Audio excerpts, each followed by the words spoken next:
Hello mga ka-techs!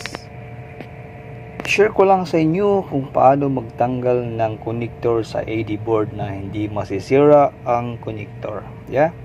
Na hindi masira ang connector. Just wanna share guys to you, calling to all the slatics, if you remove a connector from the AD board, you have to do it like this.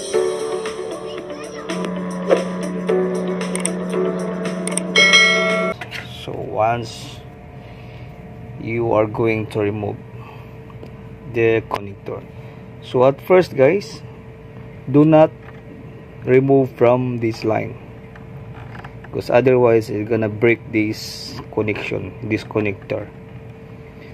So if you can see, as you can see, there's a little bit hole here,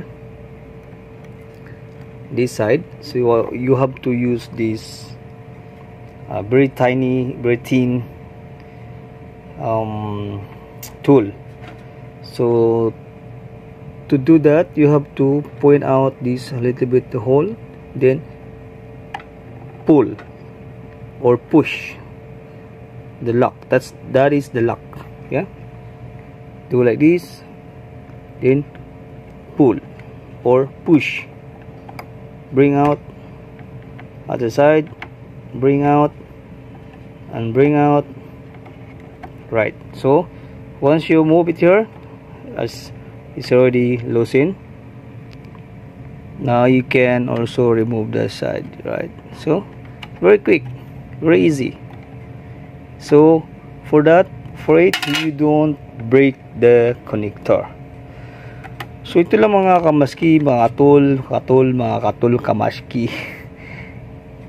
Simple lang. Itong butas nito maliit, dyan yung itanggalin ang connector sa AD board para hindi masira yung pinaka main connector guys. Kagaya nito, see? Very nice. So maganda. So yun lang pinaka the best. Diyan lang natin siya tatanggalin para hindi masira ang ating AD board bago tayo magtanggal ng, at saka bago nyo tanggalin dito, so before you remove the connector, please make sure that you don't remove yet the screws. So now you can remove the screw. Alright, so and the very good one if you have the screwdriver with magnetic. Yeah, with magnet. See, it's we call this a magnetic screwdriver. Meron siyang magnet guys, so ang ganda.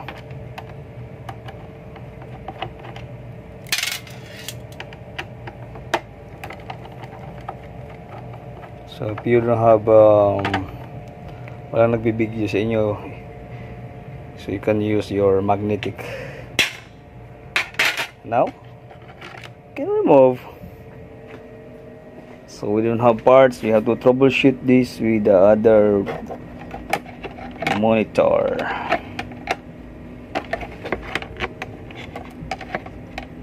Right, so as simple as that. You have to do it with the hole to remove the connector. Yeah, that's a very good technique guys, idea how to remove this connector for monitor. Right, thank you so much for watching MB Maskibi TV. If you are new on my channel mga ka-slatics, subscribe, share my videos, and God bless everyone. Thank you so much for watching once again. MB Maskibi TV, the Slatic.